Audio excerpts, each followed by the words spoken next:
Yo, what's going on, guys? KrispyFlakes here. For today's video, I am going to be doing a Golden State realistic rebuild. So it's going to be like realistic in the sense of, I'm going to do things to this team that I think they actually could and should deal in real life to get their team to the next level, or maybe get them to play a little bit more competitive, things like that. So if you guys do want some more like realistic rebuilds where I just kind of talk about like the current state of the team and things I think they should do, please leave a like on this video so I know to make more of this content. And as always, guys, check out the second channel, Extra Crispy, for daily NBA content over there. So yes, the Golden State Warriors, they lost their first game of the season at the Chase Center Arena. Very nice arena, by the way. 141-122 to the Los Angeles Clippers. So, I do think like the first initial reaction is people are going to kind of overreact to this. I mean, come on, man, they were playing the Clippers.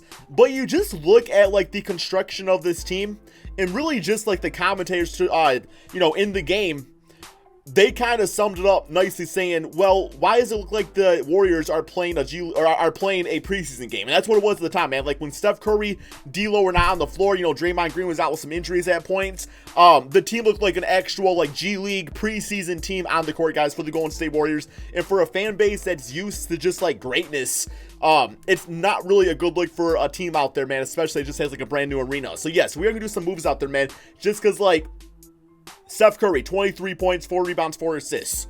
Nice numbers. But then you see the 2 for 11 3-point shooting. You see the 8 turnovers. And you're like, okay, he obviously needs some help on this team. And that's like help in the sense that they need somebody scoring 25 points. Help in the sense that he needs some damn decoys out there. Like nobody is going to go out and defend Jacob Evans and leave like Steph Curry wide open. You know what I'm saying? Like, yeah, Jacob Evans, props him, knocked down his shots, man, 5 for 9 shooting. D'Lo, I'm going to say actually kind of struggled that game, man. Like 20 points, 8 assists is nice numbers, but 10 of those points came literally in the very beginning of the game, and then after that, he kind of cooled off a bit, man. So yes, the plan is to go out there, sign some veterans to this team, man. Sign some free agents that I think could just at least give you a beacon of consistency for this NBA season. So I did start off with one signing off camera just because I wanted to make sure I could actually get him off the team, and that is Carmelo Anthony. Yes, guys, I'm already talking about Carmelo Anthony to the Golden State Warriors. At this point, I don't think they have anything to lose. You sign Melo to the team, and this is actually how his contract is constructed, is I have a 2-year contract. I have a 1-year, $5 million contract that gets him out of bed, man, come play for the Warriors for the season.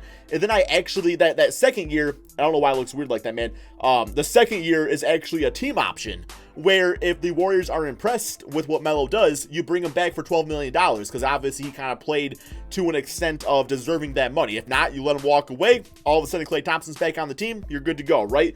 So yeah, I just think Carmelo Anthony, not only is he going to like help just kind of with like the excitement of the team, just media-wise, but also at the same time, it's like, I just feel like he deserves another chance here, guys. I know like the popular thing to do these days is to hate on Carmelo Anthony, but literally like 2 years ago, 3 years ago, whatever it was, 22 points, 6 rebounds per game. He went to the OKC Thunder, was asked to be like a guy that sits in the corner to shoot threes. That's not his style of game, man. That's just not how he plays out there. Houston Rockets was asked to fit into a system where only certain players can fit into that system, man. Like the Houston Rockets system is just like the way it's constructed just doesn't fit Carmelo Anthony's game out there, man. So I feel like, you put him at the starting small forward spot for this season. He sells you guys even more merchandise, tickets. You're good to go, man. So as far as getting other free agents on this team, because right now this is kind of what we're looking at for the starting 5. Honestly, like with Melo in the lineup, it don't look too bad. It really doesn't look too bad. But then it's the bench unit that really scares me. Glenn Robinson, Amari Spellman, or Marquise Chris. Those guys are fine NBA players, and a lot of people are gonna be mad at some of the things I do in this video because they're gonna look at this first game, and they're gonna see that Jacob Evans dropped 14 points, or Marquise Chris or Spellman both had 8 points, 4 or 5 rebounds. And it's like, yeah, that looks fancy and everything, but I just feel like for an 82 game season, is it really sustainable? So the first thing we got to do is actually decide who we want to drop and put into the G League, because as of right now, the team has too many players, so we don't actually got room to sign another player. So I think what I'm going to do is, like Jordan Poole, 71 overall player. How did he do in his first game of the season? Okay, that doesn't actually say. Did he not play? I guess I can literally check right here, man. But yeah, he had... Where's he at? Is the Jordan Poole just not... I could have swore I saw him out there, man. I could be completely blind. There's a good chance of that. but I could have swore I saw him playing out there, man. Okay, maybe he just didn't score or anything. Okay, so like a guy like Jordan Poole, I'm going to put into the G League just because I feel like there's veteran free agents I can go out and sign right now. So he's going to go there. This Allen dude's going to go out there and go to the G League. And now I got to decide who I want to drop. Eric Paschal. I'm sure he's a great NBA player, Golden State Warrior fans. I know I'm going to get yelled at for doing this, but I got to make room, and so far he's like the worst one on the list. So I'm going to release the free agency and make room for some other guys. Marquise Chris, I feel like we don't need him and Omari Spellman, and Chris just kind of barely made the roster anyway. I like Omari's floor spacing ability, so we are going to release him to free agency. It's like these are guys you can definitely pick up eventually if you want to. Alec Burks didn't really play at all, man. He didn't play at all. Release the free agency. So there we go. We got that. So we got room to sign 3 free agents to this team, man. 3 veteran guys. So Mirotic, Darren Collison, those guys are either retired or they got contracts overseas. So that's not going to happen. I feel like Jamal Crawford, if we can afford him, would be a big-time player to get. So, okay, we can only afford the minimum contract as of right now. So we might actually have to, like, trade away. I don't really think we got many, like, bitch-ass contracts out there, though. It's like, you know what I'm saying? Like, the contract situation actually not too bad for this team. Like, you could trade, like, Kevon Looney and free up some money that way. That would help get some other guys out there, man. But, yeah, the contract situation's actually not too bad for this team. They just got a lot of money kind of, you know, into their big 4 right here. Their big 4. So, hopefully we can sign some other dudes. Because I was thinking, like, Jamal Crawford would actually be a really nice fit. I don't know if he's going to sign for the minimum, though. Probably not. Okay, he has declined the offer, so he is off the books. A guy like Zach Randolph, Tyreek Evans can't really go. J.R. Smith, I feel like he would be a nice addition to this team. It looks like he would probably sign for the minimum. There we go. The guy has championship experience. It's like, yes, he can be kind of a dumbass sometimes, but that's kind of just how it is, guys. That's just kind of how it is for some players. So, we could sign Ike right here. Sign him to the minimum deal. And then what I could do next is I could actually trade like Kevon Looney, because it's a true rating difference, but it saves us, you know, quite a bit of money right there to go for another big name free agent. So Kevon Looney, I think we are going to trade, or we can even probably trade him for some value, man. If I'm being honest, I'm sure he's got some good trade value. Get like a Jay Crowder, 76 overall. He'd be a nice addition to the team. Myers Leonard. You got Cody Zeller, Willie Hernan Gomez. That gives you 2 guys right there, man, that I think could definitely help the team out right now. Bobby Portis would at least bring some offense to the bench. And like the Knicks would get a draft pick out of it. They don't really need Bobby Portis at all. So far, I actually think I like that trade the best. Just to kind of help with some of the floor spacing of the squad. Dennis Schroeder, Jordan Bell. Okay, I don't want Jordan Bell. I didn't want Jordan Bell when he was on the Warriors, man. Okay, yeah, give me, Will Barton's not bad. I think I'm actually going with Bobby Portis. It's like, yes, it has to give you a draft pick, but you get a guy that can help you score. So there we go. Add the exception right there. And I still wish I had enough to afford, Jamal Crawford, just because I feel like he would be a nice addition. Let's see what else we can do here, guys, to really improve this bench. Let's go with Glenn Robinson, Omari Spellman, and I'll even toss in a future first-round pick. Let's get ourselves another guy that can help win right now. I don't like Jay Crowder. Seems kind of cool, man. I like this trade a lot, actually. That's actually not a bad trade. That's not a bad trade one bit. Like, so far, that one's definitely in the league. That one's right there, not bad. I don't really know if I see the Kings doing that. I really don't see the Kings doing that whatsoever. Dario Saric, Ricky Rubio. You know what? After DeAndre Ayton's 25-game suspension, this trade's actually not extremely, like, unrealistic. Because, you know, Ricky Rubio is going to be a bit older after this season. And it's like, without Ayton, the team is not going to make the playoffs. So all of a sudden, it's like, well, okay, why go out there and have Rubio out there with Ayton after 25 games and help us win a few more games when we could just tank and go for another top draft pick? So that trade I actually like quite a bit. Dennis Schroeder and Nerlens Noel for a team that's like kind of in a rebuild that does give them some more draft picks. I would say that one's probably a bit more realistic than this one right here. Let's go with this trade right here, guys. Let's go with this trade right here. And in a few trades, just like that, man, the team is extremely, extremely more competitive. And what I'm thinking next is, yeah, because I'm sure my money situation still ain't much better. I want to get Jamal Crawford. I feel like it'd be such a great fit. Come on, man. Play for the minimum. Okay, whatever. All right, Mirotic still can't afford him. Like Zach Randolph, Jonas Repko knows the team. He would play for the minimum. There we go. Gives us a little bit of a stretch 4. And let's see what the team's looking like. 9-man rotation, that's good. Dennis Schroeder can play multiple positions. Nerlens Noel, J.R. Smith can play shooting guard, small forward. But really the important part is you have 4 veteran players.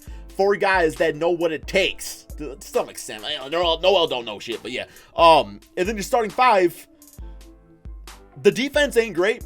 But guess what? Y'all just gave up 141 points. So the defense already was not great. But you got some good scorers out there. You got guys that NBA players need to play defense on. So that's going to open up things for Stephen Curry, D'Angelo Russell. So, I don't know, man. It's going to be an interesting simulation for sure. Let's go ahead and put D'Lo at shooting guard. Goes up to an 89 overall. There we go.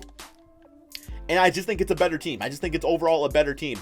And, yeah, I do actually want to get Melo playing quite a few minutes, man. I'm ready for him to ball out. We're going to give him like 34 minutes per game.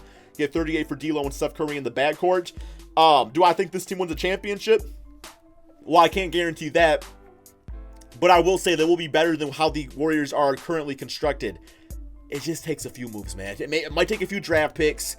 But there's teams out there that are on rebuilds that would be all over that. You know, teams out there that are looking to get rid of expiring contracts or have you be, man. The Warriors got some good young assets they actually could trade away. So we are going to go ahead. I know, man, this is kind of a longer kind of like rebuild. But that's the point of this video, is to talk more about the current state of the team. So let's go ahead, simulate this first NBA season and see just how good this Carmelo Anthony, newly constructed Golden State Warriors team can do. Just a quick update to the team, guys. Willie Cauley-Stein is now back from injury, so we are going to start him into the starting 5 right there. Bobby Portis is going to move over to the power forward spot off the bench as his scorer. The reason why I'm doing this, because I was considering keeping Bobby Portis actually as the starting center, man. But actually, it's kind of working out. We are 5-3 on the season so far. So if the team starts doing worse, I might actually put Bobby Portis back into the starting 5. But Nerlens Noel actually on fire, so I did not want him to fall out of the rotation by having 2 centers, you know, in Willie Cauley and also Bobby Portis. So we're going to continue with this team right here, man. See how it does. If the Florida spacing starts being bad because having Cauley-Stein at the starting center spot, I'll make that change, but let's see how it goes, man. Okay, so we have the Warriors finishing with 45 wins on the season, so I'm not saying that like Carmelo Anthony is going to make this team like a 50-plus win team, man. I'm just saying that there's improvements out there that can be made. One more game against the Sacramento Kings and finish with a, give us that W, man. W on the season. Giannis is MVP. John Moran, Rookie of the Year. Spencer Dinwiddie, 6th man. Giannis, Defensive Player. Miles Bridges, Most Improved. And Brett Brown is Coach of the Year, man. It's kind of like a short-term, like a short-term solution to, no, like, I don't know what it's like, man. I don't know, man. You know what I'm trying to say, hopefully. Yo, we got some injuries, man. It looks like I actually play with injuries tonight. I usually turn off injuries, but, it actually wasn't too bad. My team didn't get injured at all, so good to go. We got Golden State as the 7th seed in the Western Conference. So, I don't know, Warrior fans. Would you guys rather just not make playoffs or be the 7th seed this season? Because you know what I'm saying? Because, like, if you don't make playoffs, you're going to get a lottery pick, and you're going to get, like, a guy out there that can kind of, like, help with this team now, man, going forward. So, we got player sets on the season. We got Steph Curry at 27 points, 8 assists per game. D'Lo at 22 and 8. And then we got Melo at 20 points, man.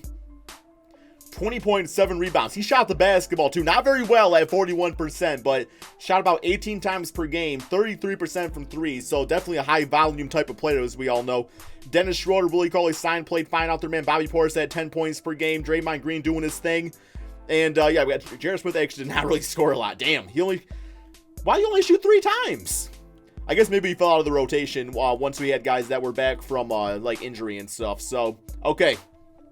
Here we go. First round, we got the Clippers. See how this goes for us. I'm not expecting to win, man, but who knows? I've seen crazier. Oh, we up 3-0. Wow. 3-1. Come on, guys. Don't blow the 3-1 guy. Oh. Okay, we got our first intro. We got Willie Cauley-Stein with a twisted knee. Oh, my God, man. Okay. Can he still play? Yes, he can play. He cannot play through it. Okay. I got to fix this rotation here, man. We're going to go with... It's actually kind of interesting playing with injuries on sometimes. Ain't going to lie. All right, take away your minutes. Put you down here. Okay. Nerlens Noel. Minutes going up. Same for you right here, okay. Let's get Jarepko a little PT also. Okay, there we go, man. Perfect. Let's simulate the rest of this. Simulate round. Come on, guys. And wow, we actually beat the Clippers 4-2. I was not expecting that, man. We got Melo dropping 21 points, 36, 3, and 15 for Stephen Curry. Like I said, just open up the court for him. Put shooters around him. Good to go. Bobby Portis, 21 and 8. Next up, Houston Rockets. Simulate around here. See how this goes. And, yeah, it's 2-2. 3-2. Okay, we lost in the second round. And I would say, you know, first round, second round exit is kind of what I would expect this season based off how things are going.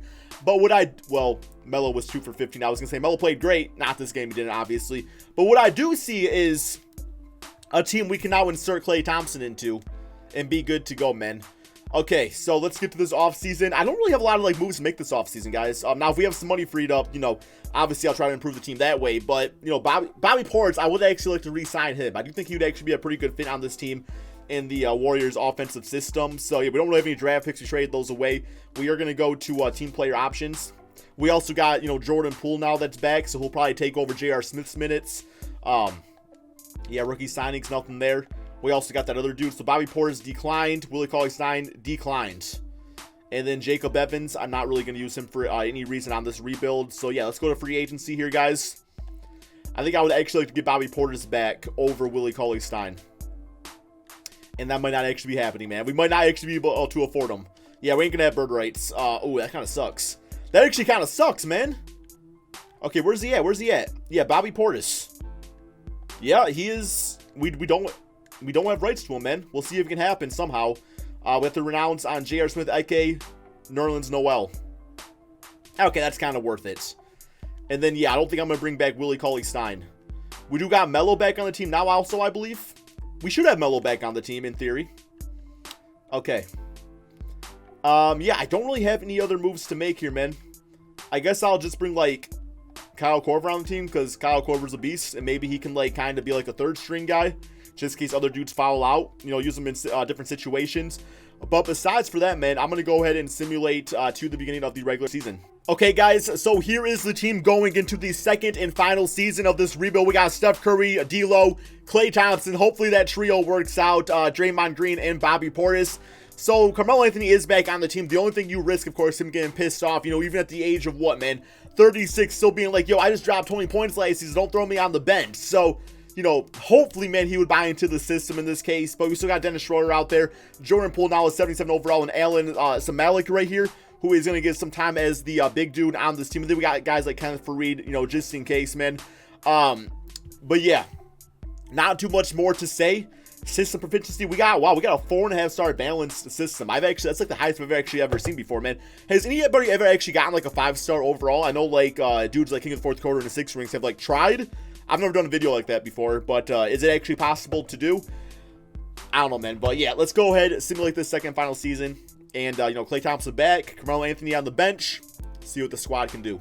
All right, guys, so the Golden State Warriors picked up right where they left off from about 2 seasons ago at this point. They record of 55-26.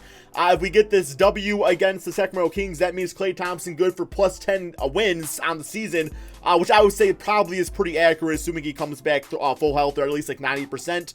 But yeah, man, here are all the awards for you guys to see real quick there. We got All-NBA first, All-NBA second, and All-NBA. Did Curry not make it? Damn, Curry literally wins MVP like every single time I do a rebuild, except when I do a rebuild of the Golden State Warriors. But we did finish as the 3rd seed. That is absolutely crazy, man. That 56 wins is only the 3rd seed in the Western Conference, which I think is like the biggest struggle of the Warriors right now, is that, you know, they'd be in the playoffs guaranteed in the Eastern Conference, but in the West, it's definitely not a sure thing, as you guys check out the stats here from all your favorite Golden State Warrior players. Melo actually did foul off the bench, man. 12-4 on about 10 shots per game. A little better efficient-wise. 3-point shot down a little bit, but that's fine.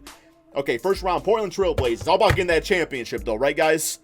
And, I mean, like, just don't lose the... Guys, don't lose to Portland, man. Come on, guys. Let's beat Portland. Come on, beat Portland!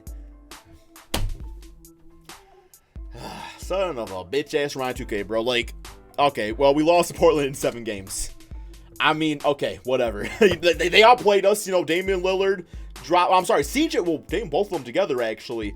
And, you know, some of this could be chalked up to Klay Thompson playing small forward instead of shooting guard. D'Lo did not play like a D-ho, bro. I mean, he got the double-double in 5, so that's nice, but offensively, he was atrocious. Yeah, so we just lost. So, that's it. Golden State Warriors didn't win the championship, which I can't get too mad about, because for like 4 or 5 years of doing YouTube, I've been bitching about the Golden State Warriors winning championships every single season. So maybe it's a good thing they didn't win, guys. Maybe it's a good thing that, you know, they won their rings. Let the past be the past. let's move on to a new era of basketball, guys. I'm sure Warrior fans probably don't want to hear that, but no, regardless, this season's gonna be interesting. Like I said, man, a one-game overreaction. I just kind of want to do a video talking about it because I think there's things to be said about that and kind of concerns I've had going into the season regardless. But yeah, man, hope you all enjoyed. Be sure to drop that like, subscribe if you're new to the channel. Give me your thoughts about the Golden State Warriors in the comment section below, and peace out, my friends.